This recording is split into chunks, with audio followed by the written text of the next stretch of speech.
So I thought we'd just do a little tutorial on how I forge just a regular plain old wall hook. I just got a little over 7 inches of 1/4 inch round bar here, and that's what we're going to start with. Basically, this is going to be your run-of-the-mill wall hook.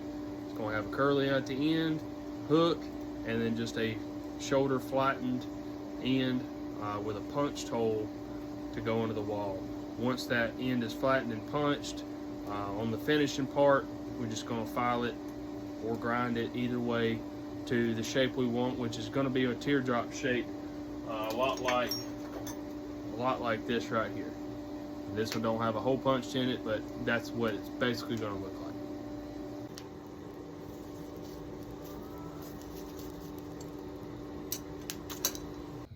All right, all we're going to do here is going to hit once, turn 90 degrees, hit another time, and you just keep doing that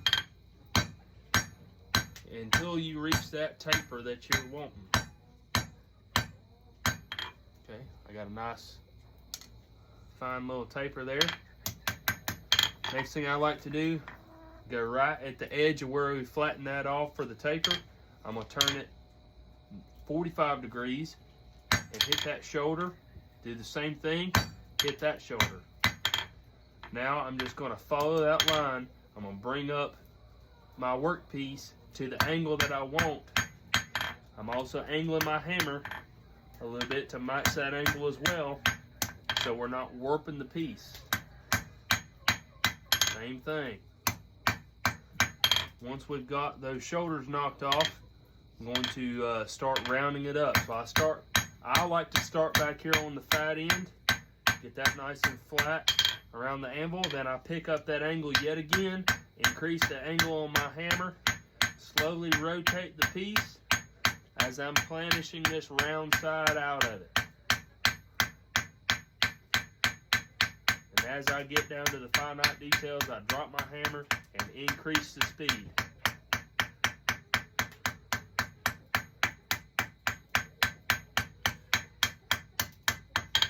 And you can see you end up with a nice round point that you can turn into your curly part.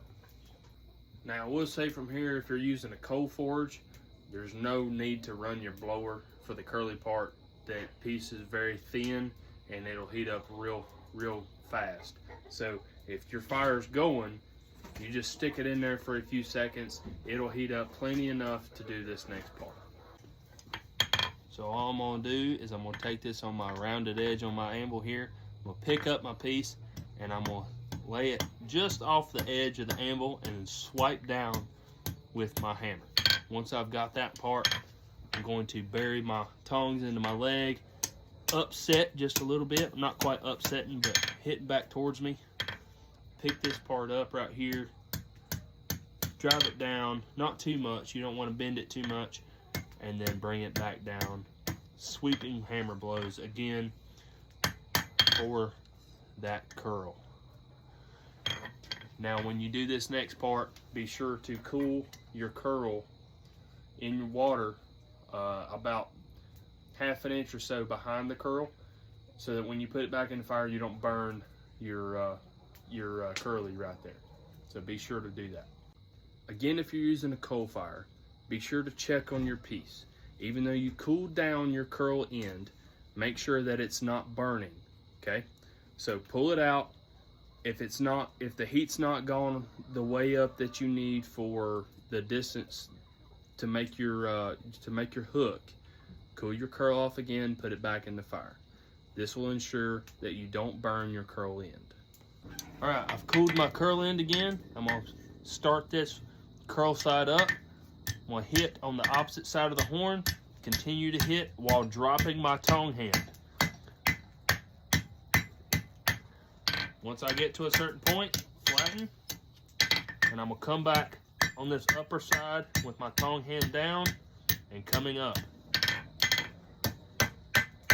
Flatten out my curl. If that's too much for you, if you need to spread it, all you gotta do is just set it over that horn right there, and you're good to go. I made some hammer marks here, so I'm gonna clean those up.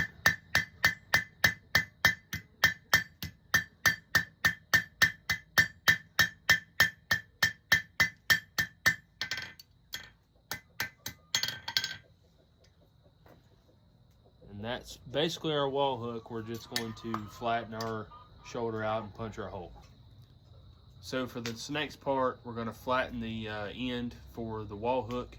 I'm just going to do a plain old half face blow, shouldered flatten. And all we're going to do is put visually the round bar where we want it to get the length we need.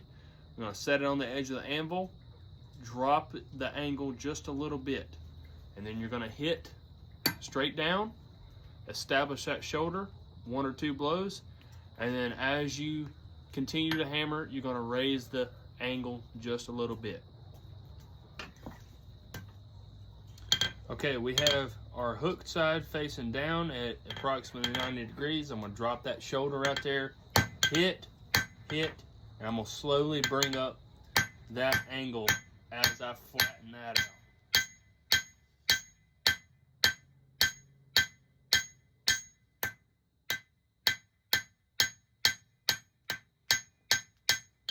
I overshot that just a little bit, bent it, that's okay. Just straighten it back out and just clean up those hammer marks. Just by a little bit of planishing, that's all you got to do. So now we're left with a nice shoulder to go up against the wall. So on this next part, we're going to punch the hole. Again, if you're using a coal fire, all you need to do, because your metal is so thin at this point, you just put it back in the fire without the fan blowing. Keep an eye on it. If you bury it too low in the fire, it can still burn. But you just want it at a good red hot. We're going to punch the hole on the face of the anvil and then through on the Pritchell hole. The reason we start shoulder first on the punch, because it's flat on the anvil with the shoulder hanging off.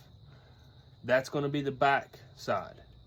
So we start it there, we flip it over, we flatten it, and then we line our punch back up, give it a good hit, then move over to the Pritchell hole to punch the slug out. It is now flat with the anvil, and now we can do it without deforming the hole. Now we're left with a good wall hook. You can leave it like this, or you can file or grind down this edge to the shape that you want to.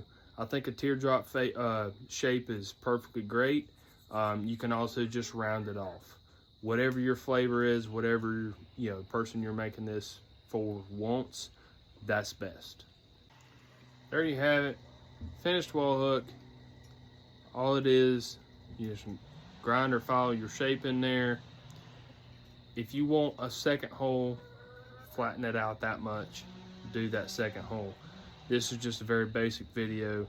I have not finished this with wax or oil or anything. That's all you need to do. Clean it up, heat it up, clean it up. Just put you some wax on it, put you some oil on it, whatever the case is, let it cool, and there's your finished product.